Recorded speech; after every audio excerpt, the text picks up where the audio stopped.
Welcome back, ladies and gentlemen, to another brand new video. My name is Shiva Kailash Shambho, and today I am recording this video on Saturday, July 19th, 2025. And you're watching me somewhere on planet Earth. So today I'm going to answer some of your questions, particularly why I stopped making videos and where did I go, and to just overall give you an update on my life as well as the life on planet Earth, which I'm sure you also live on, unless you're watching this from Mars.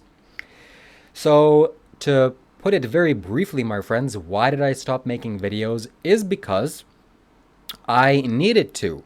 I had to take a break.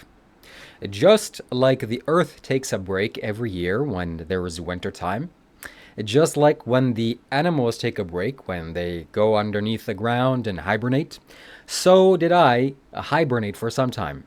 I needed to pause, reflect onto why I'm making these videos, and just settle down and slow down because the direction that I was going in, I didn't particularly like. I didn't even know why I was going in that direction. So, some time needed to be stepped away from the camera and YouTube in general. But my friends, I'm never going to abandon this ship. This is something that I'm going to continuously cultivate, meaning this YouTube channel, because I see the immense value in this. I don't see much value in other social media platforms because their communication is much more limited than YouTube. YouTube virtually has unlimited bandwidth of communication. What do I mean by that? Well, TikTok, you can make up to 9-minute videos or its particular type of things, videos there. Instagram is also shortened videos and the style of videos are of a certain kind. But YouTube is the most broad style videos you can make. It's a long format. The longest format video you can make is up to 20 hours or 24 hours as long as video you can upload. You can do live streams. There's YouTube Shorts. So it's the most broadest platform on planet Earth in terms of communication, and it should be valued just as I value it very heavily. So my friends, I stopped making videos because it is said, I don't know if this is true, this is my speculation, but I'm leaning towards this direction. I could be wrong, I've been wrong in the past, many times. There are people that specialize in numerology, and particularly the Chinese Zodiac, which looks at 12 different cycles of the 12 different years of the solar system, or the solar cycle. The cycle of the sun lasts 12 years, and in the Chinese Zodiac, there are 12 zodiac signs. I was born on a particular sign. And there are enemy signs of each sign, and there's also winner signs. So if your year is in your particular sign, that's going to be a fantastic year. I know this because I've observed how my life has gone, and I can tell you firsthand that this has a merit. This has a much more merit than the traditional zodiac sign, which is the Cancer and Libra and Pisces and Leo and these things. These things are also valuable, but not nearly as valuable as this. So in this theology, you should look at what your Chinese zodiac animal is. It's usually an animal. My animal is the year of the pig. So year of the pig is good. But if you land on your enemy year, which the experts say that you should lay low for some time, you shouldn't go and take big risks because that is the enemy year of your particular animal sign. And this is my enemy year. So this is the year of the snake. So the snake and the pig are rivals. And even in nature, a pig is very vulnerable to snakes. All animals are vulnerable to snakes, but particularly, my friends, the energy of the pig, I know because I'm a pig. I'm not a pig, I'm a human. But this, I can sense this and feel this. So this is an interesting kind of way of looking at life. Is this true? I have no idea, but it's true enough that it made me reflect on this year. And my friends, this year it felt like, has been catastrophic failures every single month. I can't really say catastrophic. It's not appropriate, but that's what it felt like. Just catastrophe after catastrophe after catastrophe. What I mean by catastrophe is like you take a big boulder and you throw it off a cliff. The moment that it makes impact on a rock, that's a catastrophe. Boom! And it explodes. And then it continues tumbling down wherever the next impact is. That's another catastrophe. Boom! Catastrophe. Catastrophe is not the right word, but it's a very nice, potent, emotional word. So, catastrophes. From meeting this crazy lady that lives in a bag, and she, the crazy cat lady that, you know who I'm talking about. So that happened, and she was threatening to do stuff to me, and oh my God.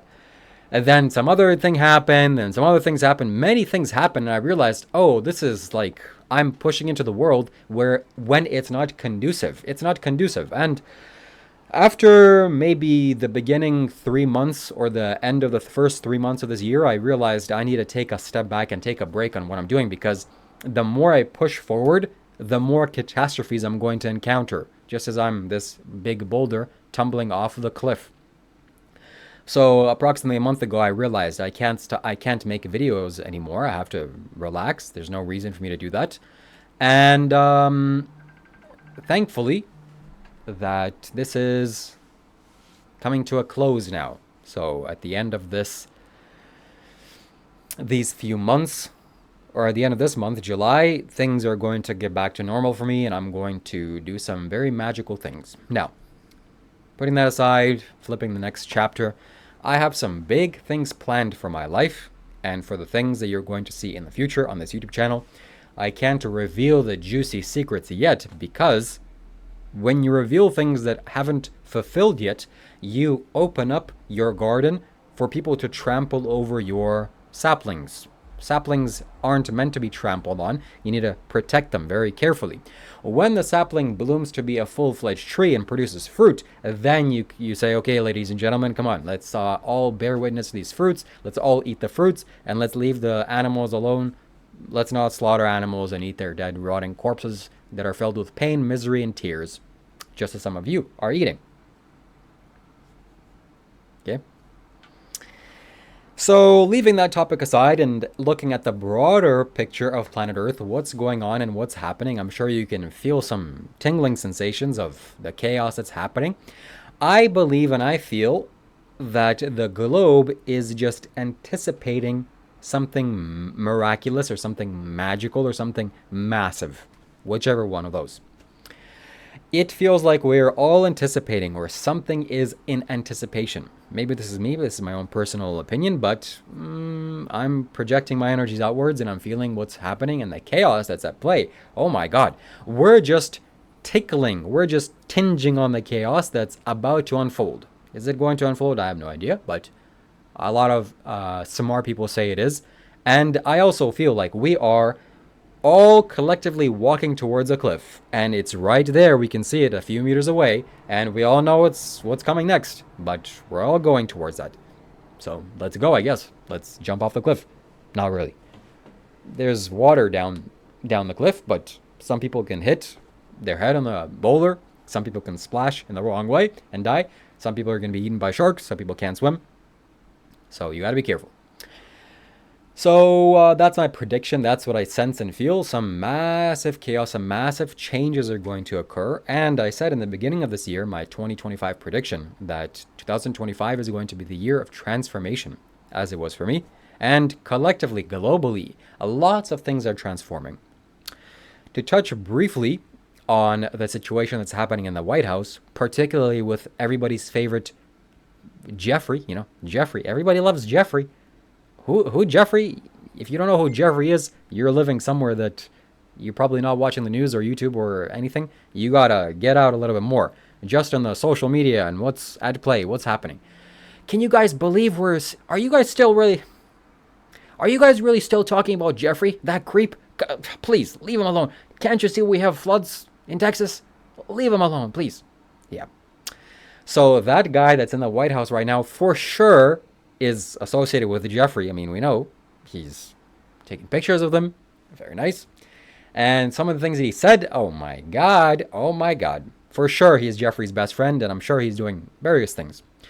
My friends, This is the this is how the world is, and it's very sad that there's a big club on planet Earth. The club is anybody that you see with their hand on their eye, closing one eye and keeping the other eye open. Usually it's they're closing the left eye and keeping the right eye open, or vice versa, whichever way this is. I believe that's the thing. So if you want to find out your favorite celebrity and if they're ethical or not, you just Google, have they closed their left eye? Have they have any images of their left eye closed or right eye closed, or have their hand on their face? If they do, then guaranteed they're in this special super secret club that this club is, well, you don't want to be in that club because it's a club of immorality. It's a club that will lead to ultimate pain. The ultimate pain. Ooh, the amount of pain that is awaiting these people. And my friends, fortunately or unfortunately, for the majority of, let's say, the 20th century and the 21st century, this club has remained a secret. Only here and there somebody whispers something that's happening there. Oh, can you hear? Can you believe what they're doing? Nah, that's probably not the case. That's probably not happening. And then the little two buildings go down and people start to, well, what's going on? No, it's probably nothing. Even though it's like, if you watch that, oh my God, that's for sure, somebody tinkered, okay? Anyways, miraculously when, I can't go into this anyways. They found passports that just flew out of the ground. Oh, look, we know who to look for. Even though the building went down. Oh, look, a passport with the person's name on it. It's a scam. Scam, for sure. Can't say for sure, I don't know, but anyways. So in the 70s, 80s, 90s, and 2000s, and 2010, 2015, this club has been in its prime. There have been music about it. There have been all sorts of images about this. There have been all these people who have been just showing it secretly. If you have eyes to see it, you know what's going on. If you don't have eyes to see it, you think, oh, it's a celebrity. We love them. And this club has gotten away with doing some of the most horrendous things to human beings that you can ever imagine. And thankfully, because the planet Earth is changing and because human beings are changing and because the energy on the planet Earth is increasing, the actions that these people are have been doing, they can't get away with it any longer. And I feel it is my own personal conviction and belief that these actions will come to the surface, come to the forefront, and they will all be exposed. It's just a matter of time. So I'm saying this to you because you're a human being watching me right now, and you have to pay attention to your own morality. Morality is something that's so very important. Sadhguru, right, you see right behind me, he would say that morality is not something that's important because your humanity is the most important thing. And yes, humanity is, we can't all be at the level of consciousness where we operate at the best thing for humanity always. I'm sure you're not like that. I'm probably not like that either all the time. So we have to have moral rules. Leaving moral rules aside, just the very basic and fundamental understanding that your actions have consequences.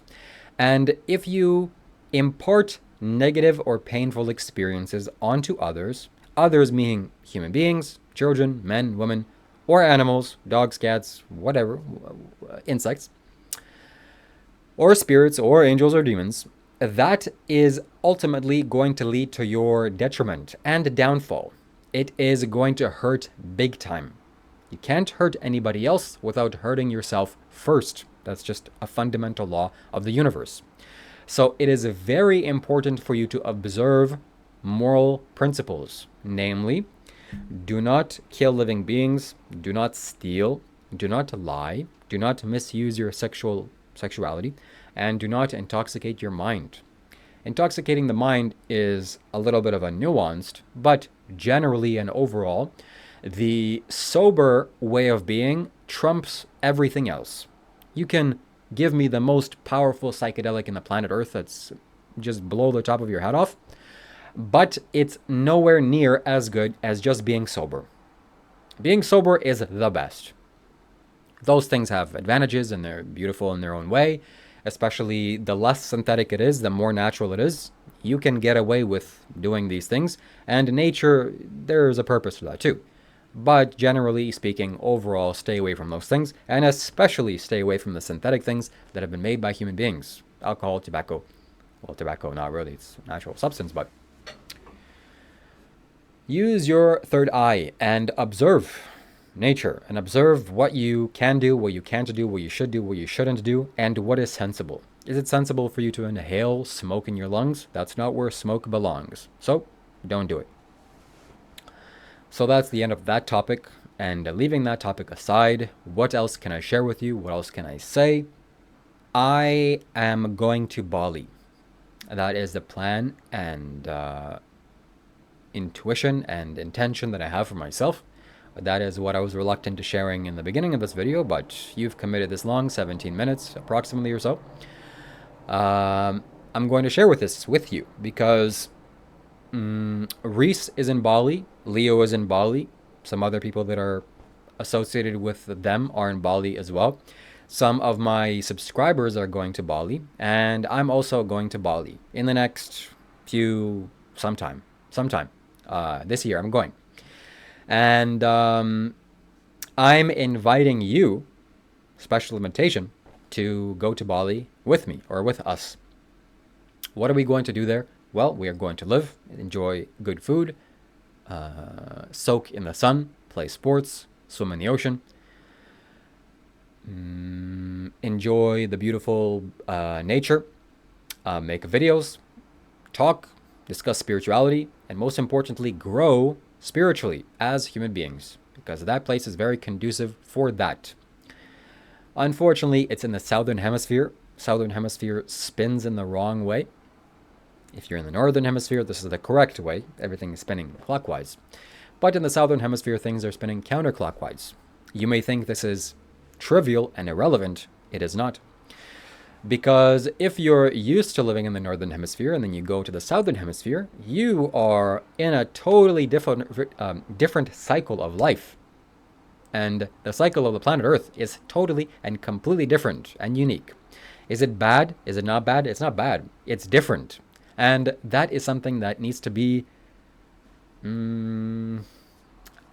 accustomed to. You have to, be accustomed to that. So I know this firsthand because I've traveled to the southern hemisphere a while back, and I know what the very far southern hemisphere is like, the continent of Australia, and how severe that is. Yet, fortunately, the continent or the Indonesian islands and Bali included is not so far down south, so maybe the consequences are not going to be that heavy and that intense. But something that I know for sure, or am confident in admitting, and this is where my clarity is leading towards, is that the southern hemisphere is more favorable to feminine energy. I've noticed this, that the people have more feminine energy, and the characteristics they embody are more feminine, especially the women, of course, naturally. And the northern hemisphere is not like that. The northern hemisphere is more masculine energy. Masculine energy and feminine energy is available everywhere, but your ability to access masculine energy is much more enhanced in the northern hemisphere, and the feminine energy is more enhanced in the southern hemisphere. So I'm looking forward to this. I'm looking forward to joining my friends there. I'm going to stay for some time. And when am I going? That's undecided yet, but sometime soon. Recently. And what I'm going to do from there is undecided, but I definitely and desperately do not want to spend another winter in Canada, because the 6 months out of the year in Canada is utterly and completely depressing, and I don't want to live in despair sitting in my room with the fluorescent lights on and knowing that the sun goes down at 4 p.m., lacking the sunlight, lacking the sun's energy because it's cold, too cold for me to go out and sun bathe, and everything is dead and you're dead inside, and food is bad and everything is bad and it's cold and you're running the heater and your skin gets very dry because the moisture gets sucked out of the air. Then you go take a shower, then your skin breaks even more, and you're feeling uncomfortable because you want to be connected to nature, but there is no nature because it's freezing and cold. No thanks. I don't want to live in a frozen wasteland. So that is something that I'm deciding to do and to challenge myself with, is to spend the winter outside of Canada, which is again a frozen wasteland when it is wintertime.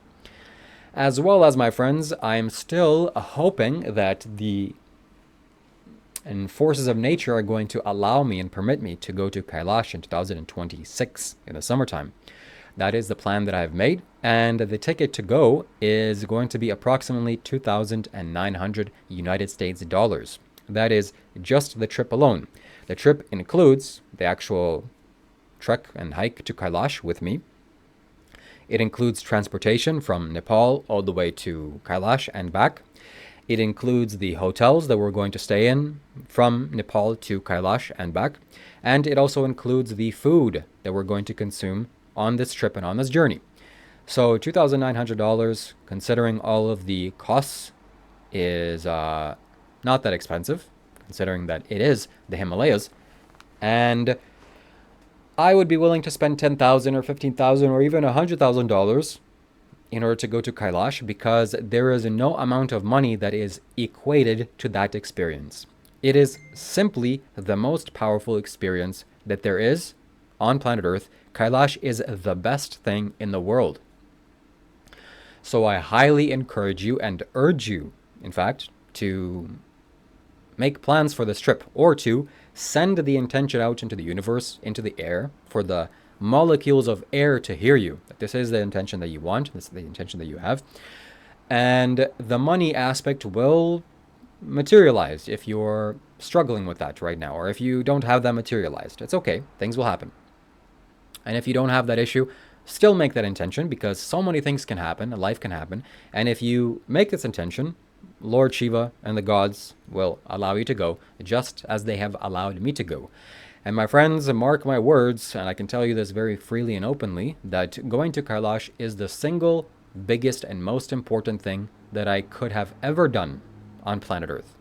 And I plan to go many, many, many, many more times, because of how important that place is, the sheer magnitude and energy that that place holds, the intelligence that that place has, and the sheer transformative power that it holds and can change in your life. It is something that is more precious than gold. I would say even more precious than life itself. Definitely take all of your life's energies and push it towards Kailash. Make this the direction of your life, because this will change and transform your life.